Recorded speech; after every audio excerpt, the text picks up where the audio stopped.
Good evening and welcome to episode 7D. Chapter 7D. We're reading the chapter All That Silence Said from Michael Morpurgo's Kensuke's Kingdom. And yesterday we learnt how Michael and Kensuke were learning to... Michael was learning a lot from Kensuke as he was teaching him, but they still couldn't really speak to each other. Okay, and so Michael, there he is. Michael's sat down at the long table there, and Kensuke's obviously teaching him some artwork as he watches over him. Stella's on the roof with a fish. Okay, we'll read on. The evidence that he was a considerable craftsman was all around me. The cave house must have been entirely furnished by him, fashioned mostly from flotsam. I explained yesterday, flotsam is all the rubbish and wood and wire netting and plastic that washes up on a beach. The chests, the workbench itself, the shelves, the table, he must have made rush matting, the bamboo panelling, everything. And on close examination, I could see it was all perfectly finished. No nails, no screws, just neat doweling. He had used some form of glue where necessary, and sometimes twine as well. Ropes for tree climbing, fishing spears, fishing nets and fishing rods were stacked in one corner.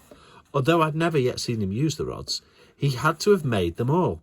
And this is very true. Japanese craftsmen are some of the best in the world at making things, particularly things like woodwork. They're incredible.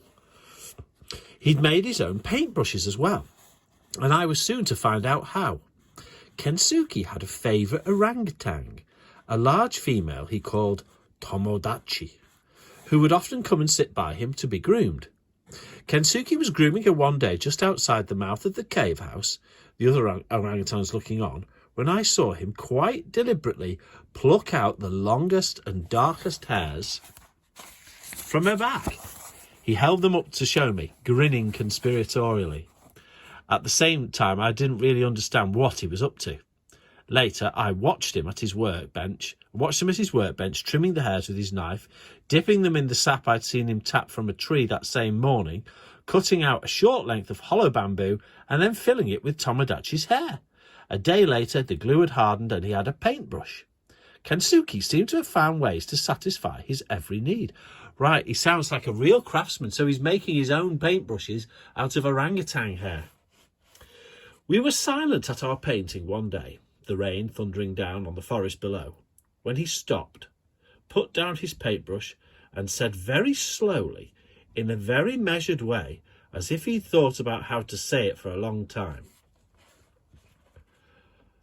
"I teach you painting, Micah." This was the first time he had ever called me by my name. So he probably can't pronounce Michael, so he's calling him Micah. "You teach me speak English. I want speak English. You teach me." It was the beginning of an English lesson that was to last for months. Every day, dawn to dusk, I translated the world around him into English. We did what we had always done, but now I talked all the while and he would echo every word, every phrase he wanted to. His brow would furrow with the effort of it. It was as if by saying each word he simply swallowed it into his brain. Once told, once practised, he would rarely forget. And if he did, he was always very annoyed with himself. Sometimes, as I enunciated a new word, I noticed that his eyes would light up. He would be nodding and smiling, almost as if he recognised the word, as if he was greeting an old friend. He would repeat it again and again, savouring the sound of it before committing it to memory for good. And of course, the more words he knew, he tried to experiment with them. Single words became clipped phrases, which became entire sentences.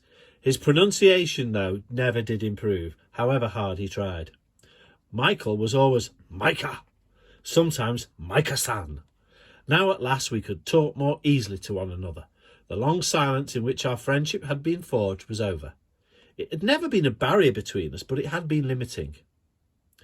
We were sitting by the cave mouth one sunset when he said, "You see now if I understand, Micah-san.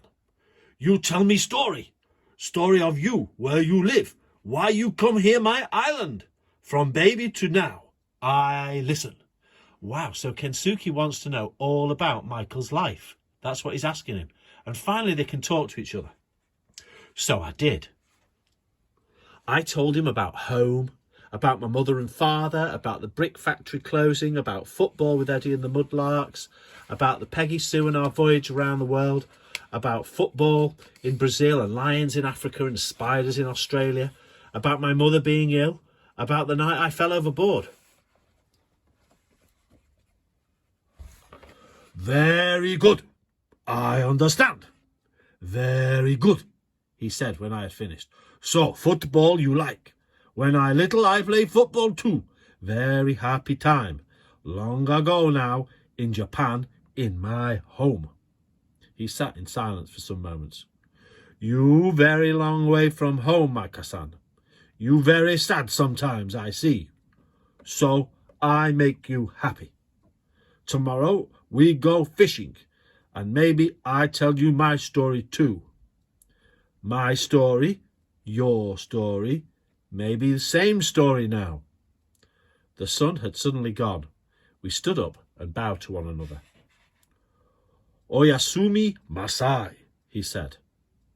Good night, I said. It was the only time of day he ever spoke Japanese, though he did sing in Japanese, well, mostly.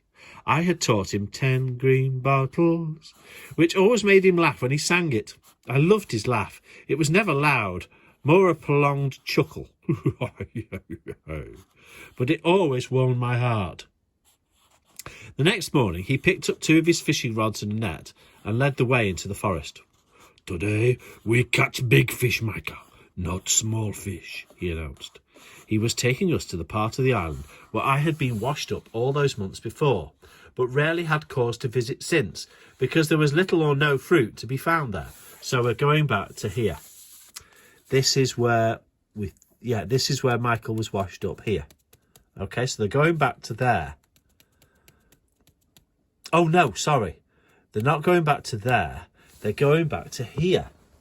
This is on the map, yes. My first landing place. So Michael was washed up here. Although Kensuke must have actually put him down here when he first got him out of the sea.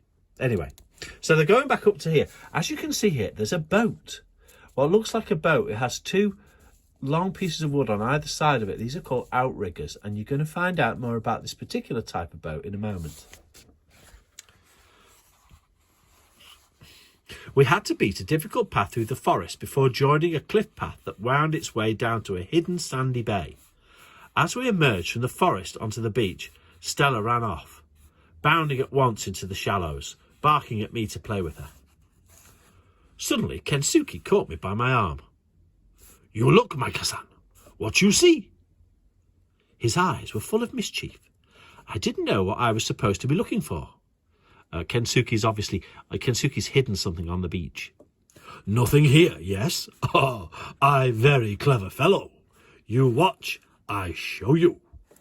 He made for the end of the beach, and I followed. Once there, he began to pull and tug at the undergrowth. To my surprise, it simply came away in his hands. I saw first what looked like a log lying in the sand, but then, as he dragged away more branches, I saw it was part of a boat. An outrigger, a long wide dugout with a frame of outriggers on either side. It was covered in canvas, which he folded back very slowly, chuckling to himself as he did so. So he's describing this boat here. And Kensuke's obviously hidden it. Now, this makes me ask a question. Why is Kensuke hiding the boat on the island? Who is he hiding it from? I wonder why he's doing that. But anyway. And there, lying in the bottom of the boat beside a long oar, was my football. So this must be the first place that Michael was washed up on the beach, because his football would have been with him, and Kensuke just put it in the boat. He reached in and tossed it to me. It was softer now, and much of the white leather was cracked and discoloured. But in places, I could still just make out Eddie's name. And there they are. There's Kensuke at the stern with an oar. There's the boat, the 2 outriggers, and there's Michael and Stella. And they're off to sea to go and catch a big fish, hopefully. Right, look at that. That's marvellous. Oh, they're brilliant. Brilliant. Out to sea to catch a fish. Tomorrow we start a new chapter. Chapter 8. Everyone dead in Nagasaki. Right, we'll find out more about their fishing trip hopefully tomorrow.